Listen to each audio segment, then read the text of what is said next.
بسم الله الرحمن الرحیم د یو نوی پروګرام سره زه یم سید کبیر شاه ګرانو کتونکو خبره به کوو د کرایم حوالې سره خصوصا خیبر پښتونخوا کې ډېر زیات شوی دی په دې باندې روکتام ولې نشته او آیا داسې څه مخې ته راغلي دي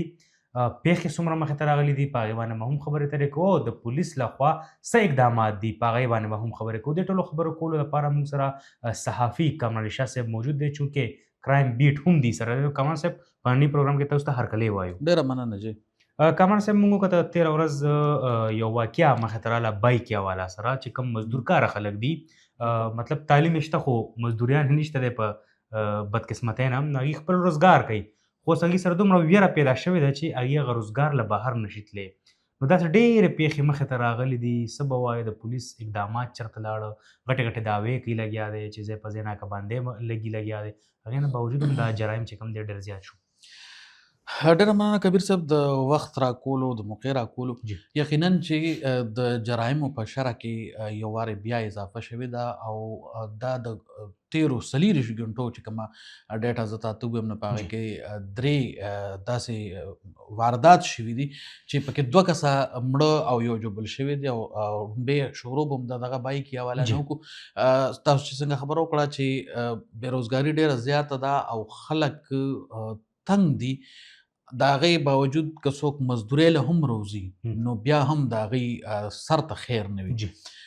دغه 3 واړه واقعات د پېښور د میچنګیټ نانۍ په حدودو کې شوي دي مضافاتي علاقو کې شوي دي. او بایک یا والا کوم موټر سایکل چې چلوي او خپله مزدوري پې کوي هغه کسان خلکو ځان سره هایر کړي دي بوتلي دي او بیا هلته د موټر سایکل اغوښتو د پیسو اغوښتو د موبایل اغوښتو د دې کوشش کړی دی. په دغه کې چې دی نو 2 کسه په مزاحمت کې چې دی نو مړه شوي دي. یو کس چې دی نو هغه جوبل دی په هسپتال کې دی. که داسې نور وګورو لکه سټریټ کرایم چې موږ کوم څیز ته وایو لکه موبایل سنیچنګ زمونږ په خوش او بلکې دا خبره نه پوش علاقې چې کومې دي کومې چې محفوظ علاقې ګڼل کېږي لکه حیات آباد شو زمونږ ټاون شو داسې نورې پوش علاقې مین صدر شو په هغې کې موبایل سنیچنګ موټر سایکل سنیچنګ موټر کار سنیچنګ دا عام اوس د واقعات شروع شوي دي او د دې واقعاتو لوجې خلکو ځان غیر محفوظ ګڼل شروع کړي دي. پېښور نه اوس لکه ډېرو خلکو سره چې موږ خبرې اترې کوو دغه وکړو هغې وایي چې د پېښور نه اوس کراچۍ جوړه شوه لکه کراچۍ کې چې یو سړی لاړ شي هغه ځان محفوظ ګڼي غیر محفوظ ګڼي دغسې نن سبا پېښور کې خلک ځان غیر محفوظ ګڼي. پېښور ته به د ګلونو ښار ویلی کېده خو یو خوا که ترهګري وګورو هغه یو وارې بیا شروع شوې ده. د دې نه مخکې هم ترهګرۍ پېښور او په خصوصي توګه باندې خیبر پښتونخوا ډېره زیاته ځپلې ده. بل طرف ته که وګورو نو پېښور یو وارې بیا هم دغه ترهګرۍ په نښه دي او ورسره د سټریټ کرایم په دغه کې هم ډېره اضافه کېږي. که تاسو وګورئ کله چې د ترهګرۍ دا واقعات د کم شوي او څه حده پورې امن راغلی نو سټریټ کرایم هم هغې سره کم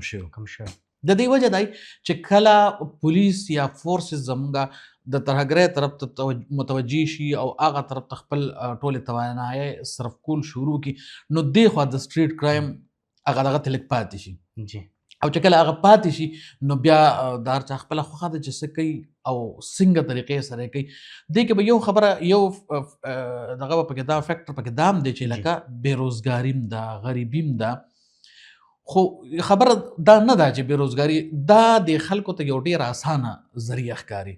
چې د یو سړي نه د هغه د ژوند هغه محنت او دغه چې دی نو هغه بس په یو شلخ کې دی والي او بس که سړی مړ شو.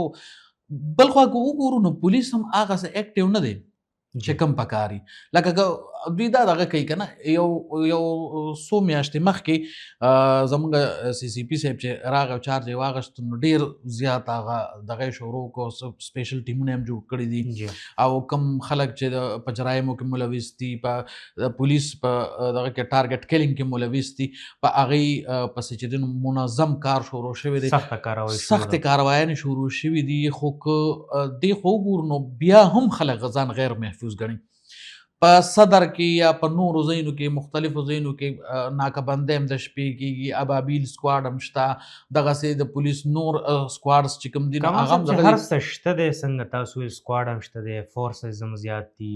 پولیس والا هم زیات دي، ناکهبندیان هم لګي، هغې نه باوجود کرایم زیات دی. وجوهات یې څه دي؟ ما چې کوم وجوهات تاسو ته بیان کړه د ټولو نه لومبۍ وجه خو یې دا ده چې بېروزګاري ده. جی خو لکه دا هغه وجه موږ نشو دغه کولی چې یو سړی وایي چې بېروزګاري نو زه به جرمونه وکړم. جی نه، دا منظم خلک دي، دا د سلیپر سیلز په شان پراته دي، او کله چې دوی ویني چې د پولیس توجه بل طرف ته شوه نو دوی دې خوا دې طرف ته راوځي. خو دې کې زه تاسو ته یو پوینټ एकदम سوال چونکې سخت دی، مونږ وکتل چې یو کس ته ګیر شو د غلا کړې ده، په هغه باندې FIR هم وشي، لاړ شي، واپس راوځي، بیا په دویم ځل ګیر شي، په درېیم ځل ګیر شي، نو مطلب ګیرېږي خو څه سزا ورته نه میلاویږي، که سزا کې کمزوري ده. دا ډېره ښه نقطه تاسو اوچته کړه، او دا نقطه د تیرو 15 کالونو داسې را روان دی. زمونږ چې دلته کوم د کرایم ریشو زیاتېږي او په هغې کې کنویکشن نه کېږي، جی عدالتي ژبه کې دې ته کنویکشن وایي چې یو سړي ته سزا نه میلاویږي، هغه د ثبوتونو عدم دستیابي ده.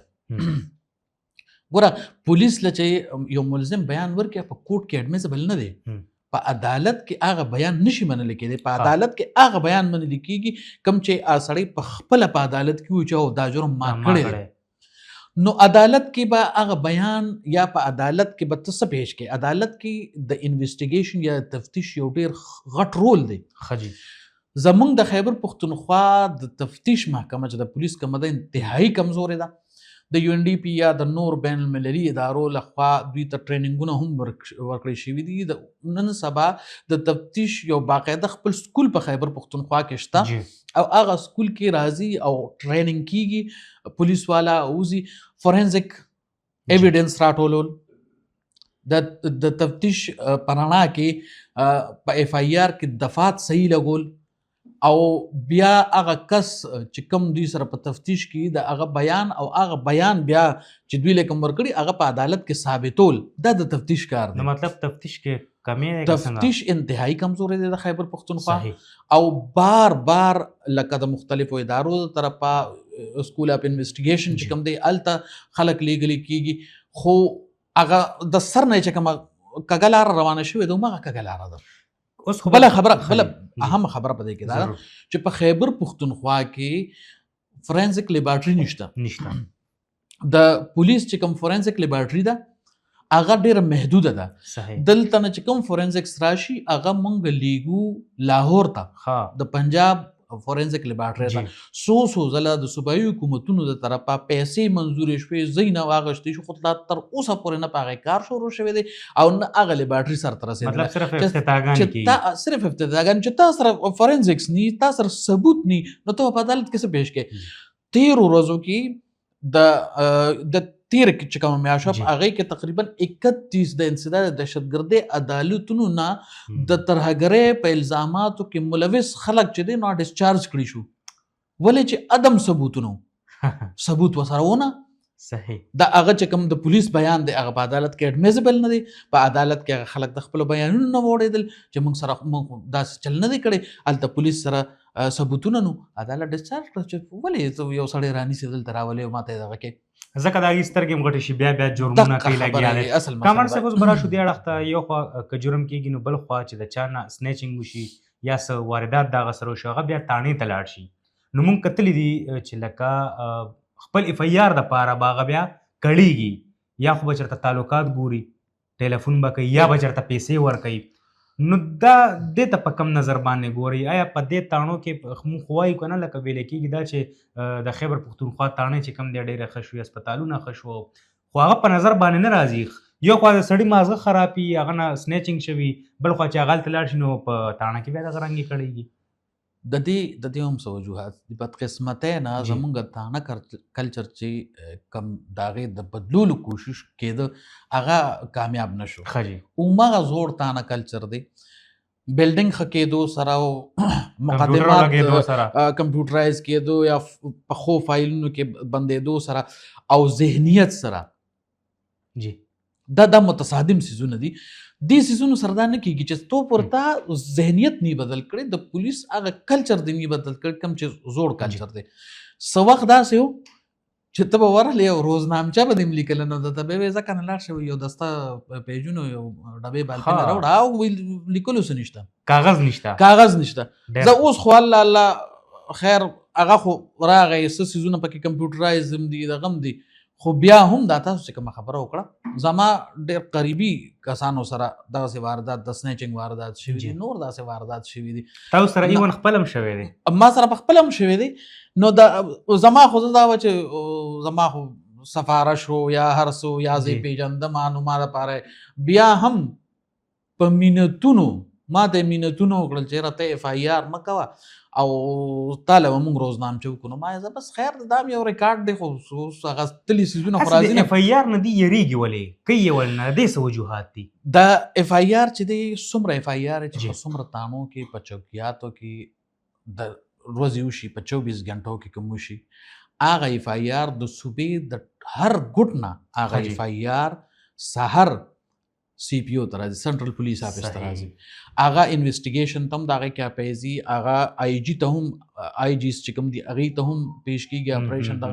نو د هغې پته لګي د هغې ریکارډ جوړېږي او د هغې ریکارډ په بنیاد باندې بیا د پولیس چې کوم میکانیزم د هغې مطابق د تانې چې کوم کارکردګي ده په هغې باندې بیا سوالات اوچتېږي. بیا اف آی آر چې کله وشي نو اف آی آر بیا لازمي ده چې پولیس په دغه کیس کې پرمختګ کوي او د هر طریقې نه یعنې هغه ګیرېږي. د روزنامچې دغه دا چې بس روزنامچه ریپورټ یې لیکلی دی او بس هغه دوی سره په دغه کې پروت دی، هغه دونه بره نه ځي نه که نه هغه چې زیات لاړ شي ډسټرکه پورې لاړ شي ډسټرکټ کې هم څه دونه دغه نه. نو دا اف آی آر ځکه نه کېږي. بله خبره دا ده چې ما تاسو ته کومه خبره وکړه چې هغه ثبوتونه بیا پیدا کول، هغه کیس فالو کول، په هغې پسې ګرځېدل دا یو بیل هیډک دی. نو دغه ټول بیا به هغې موبایل ډاکسن دغه هم پیدا کړي، پټرول هم پیدا کړي، پټرول هم پکې چې لکه ما خو تاسو ته ووایي که نه چې هغې خو ورته صفا وایي چې راځي موږ سره خو د پټرول بجټ د ورځې دومره د ډاکسن و د بجټ دومره زما ایون زما په کیس کې ما ته انچارج وی چې یار مونږ هم حیران کړي یو خو سره پټرول نشته بل چې 400 روډ باندې گشت کوو نو په شب قدر روډ باندې واردات آی جی صاحب ته به خواستو کو چې جدي له گشت دپاره یا دا خو ګوره داسې ادارې چې دې دپاره پټرول ضروري دی یا ډیزل زیات ضروري دی. ګوره جي صرف د دې دپاره نه زه هم دا ګوره جي زه هم دا لو طبقې والم قصورواره نه دي ځکه چې دې سره هم څه نه زمونږ ګوره دلته زمونږ یو بله مسله هم ده که نه د ترهګرۍ خلاف چې کومه جګړه ده جی هغه د پولیس کار نه دی. د پولیس کار معاشرتي یا د ښارونو دننه چې کوم د پولیسینګ دی د خلکو مسایل دي د مرګ جوبلې پورې چې کوم څیزونه دا دي خو چونکې هغه څیز اوس په دې راغلی دی نو دې ما خو تاسو ته په شروع کې ووایي چې که اخوا متوجه کېږي نو دلته دې خوا دا کار خرابېږي، که دې خوا متوجه کېږي نو هغه کار خرابېږي. بل د هغه خلکو نښه هم ډایرکټ پولیس دی، ډایرکټ پولیس دي زموږ د سکیورټي فورسز ځوانان دي، قربانیان هم دي ورکړي دي، قربانیان هم د دې شته او مسایل ورته هم شته. بارها د صوبایي حکومت نه دغه کېده چې موږ له د بجټ زیات کړي، موږ له د اکوپمنټس راکړي. نو اوس څه ناسه کار شروع شوی دی زیاتېدو سره پکار ده چې اخلاقي او دغه راشي. کمر صاحب اخرنی سوال درنه کوم د عام ولس یو سوال دی چې موږ اکثر له ګورو په ناکو باندې ځو یا داسې موبایل چې کوم ډاکسن دی هغه ولاړي خو په هغې کې ویلی کېږي دا چې ډرایور راځي ډرایور ما نه د کارت تپوس کوي. نو آیا ډرایور سره دا اختیار شته چې کوم د موبایل ډاکسن ډرایور دی؟ ګوره جي زمونږ بعضې ادارې دا دي چې په هغې کې کوم خلک یې نه هغه ملټي ټاسکینګ لکه زمونږ د میډیا ادارې وګوره بعضې ادارې داسې دي چې په هغې کې ستا سټلایټ انجینیر چې دی نو ډي سي جي وی ان هم چلی صحیح ده. اوس د پولیس چې کوم کار دی نو هغه داسې دی چې دا په ټیم ورک باندې دی، دا یو ټیم ورک دی. تاسو چې کومه خبره وکړه د اخلاقو نو اخلاق د یو پولیس نه والا د پولیس سپای نه والا د آی جي پورې د پولیس ټول د کلیکټیو دغه دی چې د اخلاق صحیح پکار دي. که یو ځای کې یو ناکه کې مسله داسې چې یاره نفري کمه ده نو که په ډرایور هم راغی او د چا نه تپوس وکړو که په اخلاقو باندې تپوس وکړي نو څوک به بد نه ګڼي. اوس د هغې